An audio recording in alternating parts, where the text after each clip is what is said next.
ये गांधी का देश है, ये नेहरू का देश है, ये बाबा साहब भीमराव अंबेडकर का देश है। यहाँ इस तरह का छिछोरापन नहीं चलेगा। फिरोजाबाद की चूड़ी कौन बनाता है? कपड़े कौन बुनता है? अयोध्या में कौन बना के कर रहा है? चुंदरी कौन सीता है? मावादा जिले में 835 लाइसेंसधारी हैं ताजिया के, उसमें 550 से ज्यादा हिंदू लाइसेंसधारी हैं। मेरे यहाँ 86 ताजियादार हैं, उसमें 56 जो है हिंदू धर्मावलंबी है। कहाँ यहाँ नफरत है? ये सब पूर्णतः संविधान को ठेंगा दिखाया जा रहा है। बाबा साहब ने जिस संविधान को इतनी मेहनत से बनाया उसको ठेंगा दिखाया जा रहा है और भेदभाव किया जा रहा है, विभाजन किया जा रहा है समाज में। सैकड़ों वर्षों से कांवरिया उस मार्ग से चल रहे हैं, तो ये नेम प्लेट का एक नया शोषा इधर, तो ये कहीं ना कहीं राजनीतिक लाभ, उत्तर प्रदेश में जो उनको नुकसान हुआ है उसका परिमार्जन करना चाहते हैं। इतनी बड़ी आबादी है मुस्लिम समाज की, डायरेक्ट प्रहार है ये, क्या करेंगे आप लोग? यूपी में नेम प्लेट का जो विवाद चल रहा है उसको लेके पूरे देश में चर्चाएं गर्म हैं। मुस्लिम समाज को क्या अनटचेबल बना रही है बीजेपी? क्या उनको बिजनेस से आउट करने का प्रयास है, या फिर क्या मंशा रहा कि इस तरह के फरमान जारी हुए, उसी को फॉलो करते हुए उत्तराखंड ने भी फरमान जारी कर दिया है? बातचीत करेंगे। मसीउद्दीन साहब हैं, नागरा से हैं और मुस्लिम समाज के मुद्दों को लेके मुखर रहते हैं, प्रमुखता से बोलते हैं।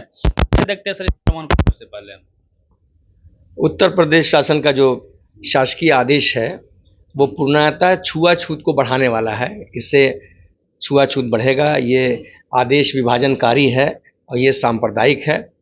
हम लोगों का जो संगठन है जमातुल उलमाए हिंद, उसके लीगल सेल की आज मीटिंग चल रही है और इस मुद्दे को हम लोग माननीय सर्वोच्च न्यायालय और या उच्च न्यायालय में इसको चुनौती देंगे। हम लोग इसकी तैयारी कर रहे हैं। बीजेपी कहीं से भी इस पे बैकफुट पे नहीं दिख रही है। पहले मुजफ्फरनगर के एसएसपी ने उसको जारी किया फरमान को, फिर पूरे यूपी में लागू कर दिया गया, अब तो उत्तराखंड भी इसके साथ हो गया। तो क्या लगता है कि इस मसले पे बीजेपी इतना मुखर क्यों है? क्या मंशा रही है? बाबा साहब भीमराव अंबेडकर साहब ने भारत की जो मिली जुली संस्कृति है और सभी वर्गों को सम्मान देने की जो है, सभी समाज के कमजोर तबकों को सम्मान देने के लिए एक 2 साल 11 महीना 18 दिन की मेहनत से एक बड़ा एक सुंदर संविधान बनाया है, जिस संविधान में सभी वर्गों के लिए है। तो यहाँ तो सबके हितों की रक्षा करना है। और जब से भारतीय जनता पार्टी यहाँ सत्ता में आई है वो संविधान के खिलाफ काम कर रही है। अब देखा कि संविधान बचाने के सवाल पर ही इनका 400 का मामला इस बार फेल कर गया है। इसलिए ये जो निर्णय है, चाहे उत्तराखंड राज्य का हो या उत्तर प्रदेश शासन का हो, ये तो देखिए अदालत को भी चैलेंज दे रहे हैं। आपने देखा कि अकबर नगर में 400 घरों को ध्वस्त कर दिया गया बुलडोजर के, 1900 लोग अभी भी सड़कों पर हैं। तो ये सब पूर्णतः संविधान को ठेंगा दिखाया जा रहा है। बाबा साहब ने जिस संविधान को इतनी मेहनत से बनाया उसको ठेंगा दिखाया जा रहा है और भेदभाव किया जा रहा है, विभाजन किया जा रहा है समाज में। लेकिन भारत का संविधान, जान लीजिए कि इस देश में सांप्रदायिकता ज्यादा दिन पनप नहीं सकती है। इस देश का सिर्फ मात्र 37% हिंदू भारतीय जनता पार्टी को वोट देता है। इस देश की 80% आबादी में 43% हिंदू भारतीय जनता पार्टी के खिलाफ वोट करता है। इसलिए यहाँ कहीं कोई भेदभाव नहीं, कोई कांवरिया। देखिए सैकड़ों वर्षों से कांवरिया उस मार्ग से चल रहे हैं, तो ये नेम प्लेट का एक नया शोषा इधर, तो ये कहीं ना कहीं राजनीतिक लाभ, उत्तर प्रदेश में जो उनको नुकसान हुआ है उसका परिमार्जन करना चाहते हैं। हमको ये भी लगता है कि इसके पीछे ये भी मकसद है, या उत्तर प्रदेश की हार का ठीकरा जो योगी उससे माइंड को डाइवर्ट करने के लिए भी यहाँ भारतीय जनता पार्टी में काफी अंतरकलह है। तो इस अंतरकलह के लिए भी अल्पसंख्यक समाज को बीच में लाया जा रहा है, उनके नाम को प्रदर्शित किया जाए। अभी ऐसा कहीं होता है क्या? ऐसा हम 21वीं सदी में जी रहे हैं, 21वीं सदी संचार की क्रांति है। हम जो देश में करते हैं पूरी दुनिया देखती है। तो ये देश को बदनाम किया जा रहा है। देश की जो प्रेम, मोहब्बत, सद्भाव, भाईचारगी का जो माहौल है उसको समाप्त करने के लिए एक षड्यंत्र किया जा रहा है। आप लोग को क्या लगता है? मेरे यहाँ 86 ताजियादार हैं, 86 अखाड़े निकलते हैं मुहर्रम के, उसमें 56 जो है हिंदू धर्मावलंबी है। कहाँ यहाँ नफरत है? आज की पूरी आस्था संविधान में है और यहाँ के समाज के सभी वर्ग के लोगों में हमारा रिश्ता। आप देखिए गांव में चले, कहाँ कहाँ सांप्रदायिकता है ना। जो बड़ी आबादी 80% आबादी इस देश की गांव में बसती है, वहीं कहीं पर तो सांप्रदायिकता आपको नजर नहीं आती, कहीं भेदभाव नजर नहीं आता है। तो ये समाज कभी इसको बर्दाश्त, आप देखा होगा कि जब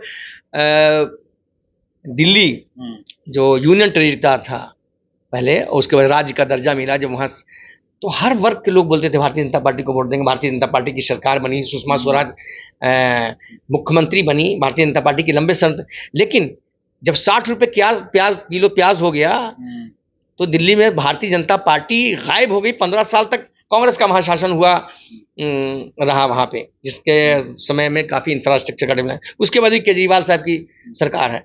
तो इस देश की जनता बिल्कुल इस तरह के इन सब की छिछोरेपन को, घटिया हरकत को पसंद नहीं करती। भारत प्रगतिशील समाज है हमारा, ये गांधी का देश है, ये नेहरू का देश है, ये बाबा साहब भीमराव अंबेडकर का देश है। यहाँ इस तरह का छिछोरापन नहीं चलेगा। सुल्तानगंज में जहाँ कांवर बनता है वहाँ पे खबर आती है कि समाज के लोग उस तरह के बिजनेस करते हैं, कांवर बनाने का बिजनेस करते हैं। तो कैसे देखते हैं देश कहाँ जा रहा है हमारा? एक तरफ आप चांद पे जा रहे हैं, 5 ट्रिलियन इकोनॉमी की बात हो रही है, दूसरी ओर इस तरह के फरमान। देखिए, हमने अभी चर्चा की थी कि गांव में क्या स्थिति है। नवादा जिले में 835 लाइसेंसधारी हैं ताजिया के, जो मुहर्रम अखाड़ा के जुलूस के, उसमें 550 से ज्यादा हिंदू लाइसेंसधारी हैं।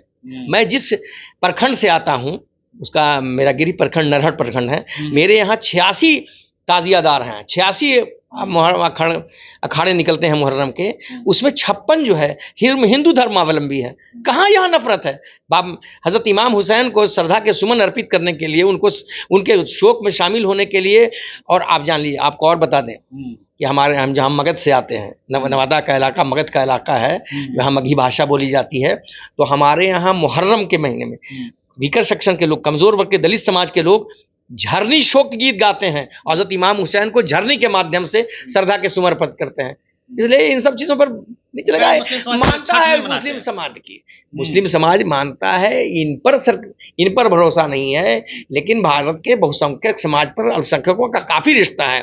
हम सिर्फ ताजिया बनाने की बात नहीं, आप देखिए फिरोजाबाद की चूड़ी कौन बनाता है, कपड़े कौन बुनता है, लिहाफ कौन बनाता है। तो ये मुस्लिम समाज पेशेवर है। मर्यादा पुरुषोत्तम श्री राम को जो उनकी ये होती है, उनको कपड़े जो इनकी किया, अयोध्या में कौन बना के कर रहा है? चुंदरी कौन सीता है? और आप ये भी देख लेंगे कि मगध के इलाके से, गया नवादा से होकर के, जमुई होकर के बड़ी संख्या में बाबा धाम लोग देवघर जाते हैं।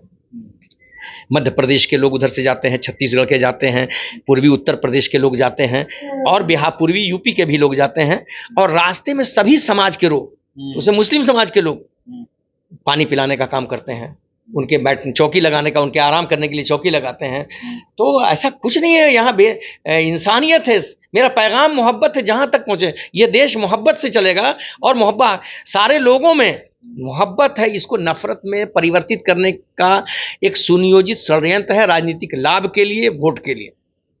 चलिए, मसीहुद्दीन साहब थे, और जिस प्रकार से संविधान भी आपको बराबरी का अधिकार देता है, क्या यह संविधान पे गहरा आघात, प्रहार क्या कुछ है? आप प्रतिक्रिया दीजिए। Ravi Mehta, the activist, Patna.